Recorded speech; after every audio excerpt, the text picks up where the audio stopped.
Et si le plus grand échec de l'Union européenne n'était pas la perte d'argent, mais la perte de sa propre image?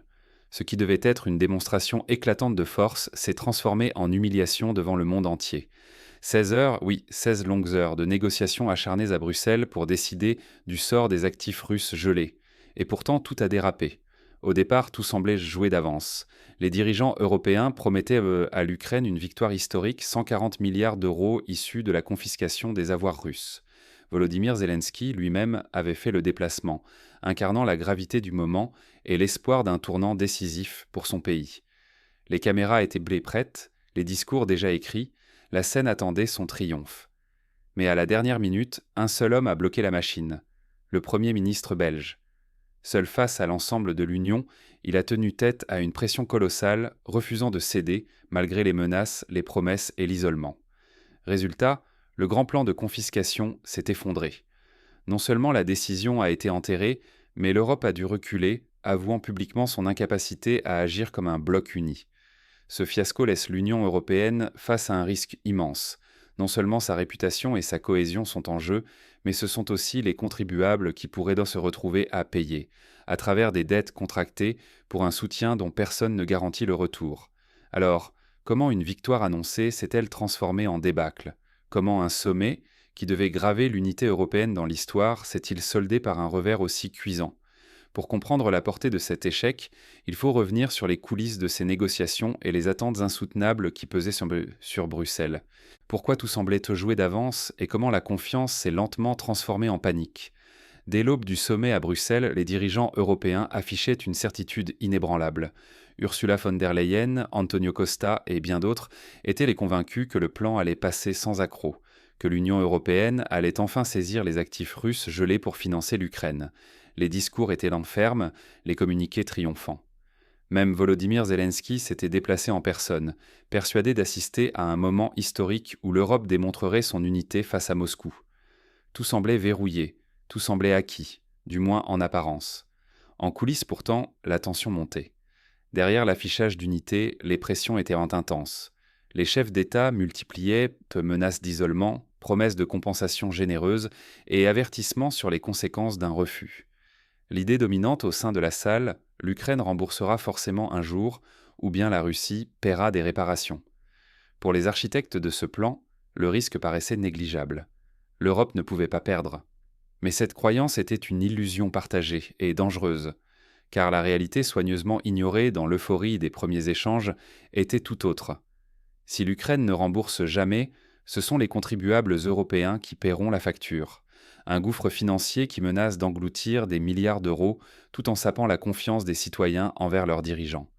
Pourtant, personne ne voulait voir ce risque, trop concentré sur l'image d'unité à afficher au reste du monde. Les doutes, d'abord discrets, se sont infiltrés à mesure que les heures passaient. En fin de journée, l'ambiance change. Des tractations fiévreuses se multiplient les pieds dans les couloirs, loin des caméras. On évoque la possibilité de convaincre les derniers récalcitrants, on échange de nouvelles promesses, on tente tout pour sauver la façade. Mais une fissure apparaît dans le système. L'assurance des premiers instants se transforme en fébrilité, puis en panique à mesure qu'un homme résiste aux pressions de tous les autres. Le consensus qui paraissait si solide commence à vaciller. Mais ce soir-là, tout a basculé lorsqu'un seul homme a osé tenir tête à l'ensemble du système européen. Qui est-il et comment a-t-il réussi à bloquer toute la machine ?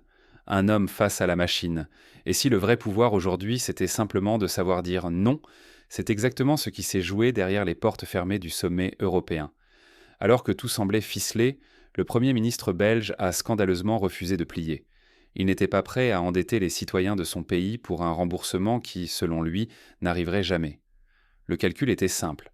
Pourquoi faire payer la Belgique pour un prêt que l'Ukraine ne pourrait sans doute jamais restituer ? Lui seul a tenu tête à l'appareil européen, insensible à la pluie de menaces, de pressions, de promesses et de promesses de compensation. Certains le voyèrent déjà céder sous l'assaut, mais jusqu'au bout, il est resté inflexible. Sa décision a résonné comme un électrochoc dans la salle, fissurant l'illusion d'un consensus européen sans faille. Autour de lui, les soutiens de façade ont commencé à se multiplier, mais toujours à voix basse. L'Italie, la Hongrie, la Slovaquie, la Tchéquie. Personne n'osait se mettre en première ligne, mais chacun observait attentivement l'homme qui tenait. Un simple « non » a suffi à révéler la fragilité du bloc. La pression s'intensifiait, les réunions s'éternisaient, on promettait, on menaçait, on suggérait des compromis.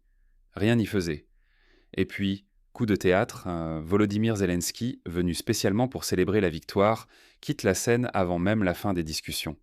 Il laisse l'Europe seule face à l'impasse, son départ symbolisant l'échec des grandes promesses. Ce soir-là, l'unité tant vantée de l'Union européenne s'est effondrée sous le poids des intérêts nationaux. Ce n'était plus qu'une façade perforée par le refus d'un seul homme et par la prudence des autres. La proposition de confisquer les actifs russes, annoncée comme une démonstration de force, s'est révélée impossible à mettre en œuvre. Les fissures sont désormais béantes. Derrière ce revers, c'est la crédibilité même de l'Union qui vacille. Si la machine collective est impuissante face à la volonté d'une poignée de dirigeants, que reste-t-il de la capacité à imposer des règles sur la scène mondiale ? Les citoyens, eux, observent cette fragilité, et leur confiance s'érode. La menace d'une fragmentation politique et d'un désengagement populaire n'a jamais été aussi réelle. Mais après ce bras de fer, une question demeure. Que peut encore décider l'Europe ?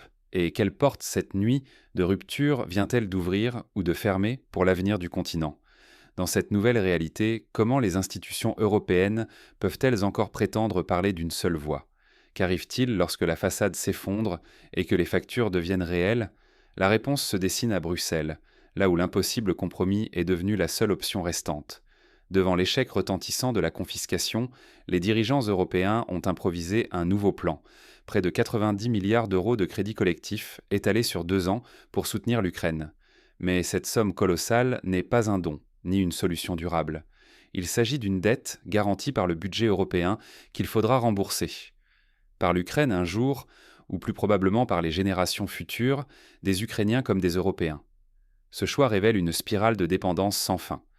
L'Ukraine, déjà exsangue, s'enfonce dans un endettement qu'elle ne pourra assumer seule. Les Européens, eux, hypothèquent leur crédibilité et l'avenir de leurs finances publiques sur la promesse fragile d'une victoire qui tarde à venir. Politiquement, la faille est béante. Plusieurs États refusent désormais d'aller plus loin, pointant les risques juridiques croissants d'un tel montage. L'unité affichée n'est plus qu'une façade. Derrière les sourires officiels, les tensions s'exacerbent et la défiance s'installe. Résultat, personne n'est satisfait. Ni victoire claire pour l'Ukraine, qui reçoit des fonds sous forme de crédit, ni solution pour l'Union européenne, qui voit sa cohésion s'effriter sous la pression des intérêts nationaux. Les populations, elles, restent dans le flou face à des dirigeants incapables d'expliquer comment et par qui cette dette sera payée. Pire encore, les actifs russes, au centre de toutes les discussions, demeurent gelés mais non confisqués. Ce statu quo entretient un suspense permanent, source de tensions futures et d'incertitudes stratégiques. L'Europe ne fait qu'ajourner le problème, prisonnière de ses propres limites et de ses divisions. En filigrane, c'est la confiance dans tout le système qui vacille. Les créances s'accumulent, la facture s'alourdit, et la promesse de solidarité européenne s'effrite, laissant planer le doute sur la capacité du continent à affronter ses responsabilités. Mais au-delà de ce constat d'échec, il reste une question essentielle. Comment tirer les leçons de cette crise pour éviter de reproduire les mêmes erreurs à l'avenir ? Pour comprendre ce que cette séquence révèle vraiment sur l'Union européenne, regardons de plus près comment la confiance et la crédibilité peuvent se reconstruire ou s'effondrer après un tel revers. Quand tout le monde cède, l'audace est parfois de tenir bon. Ce sommet l'a prouvé. Face à la pression colossale, certains ont osé dire non. La Belgique et la Hongrie se sont dressées contre la machine européenne, non par caprice, mais par souci de protéger leurs citoyens. Ce courage de refuser de suivre le mouvement est rare à Bruxelles, et il rappelle que la défense de l'intérêt national n'est pas un crime, même dans un bloc de 27 États. L'Italie, elle, n'a pas simplement acquiescé. Elle a mis la question de ses propres agriculteurs sur la table, exigeant des garanties, des concessions concrètes. Résultat, Rome a soutenu l'accord, mais uniquement après avoir obtenu que ses intérêts soient respectés. Cette stratégie pragmatique montre qu'il est possible de participer au compromis sans se sacrifier aveuglément. Pour les petits États, cette séquence offre une grande leçon. Oser dire non peut renverser la dynamique. Cela inspire d'autres à tenir bon, à demander des explications, à refuser les décisions rapides et opaques. Un seul geste de résistance peut fissurer la façade de l'unanimité et ramener le débat sur les conséquences concrètes pour chaque nation.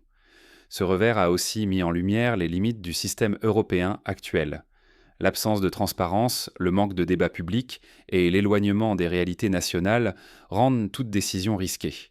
Derrière les portes closes, on décide pour des millions de citoyens sans leur expliquer ni les enjeux, ni les risques, ni l'addition finale. Et justement, cette addition ne disparaîtra pas. La dette contractée aujourd'hui sera payée demain par les mêmes citoyens que l'on prétend protéger.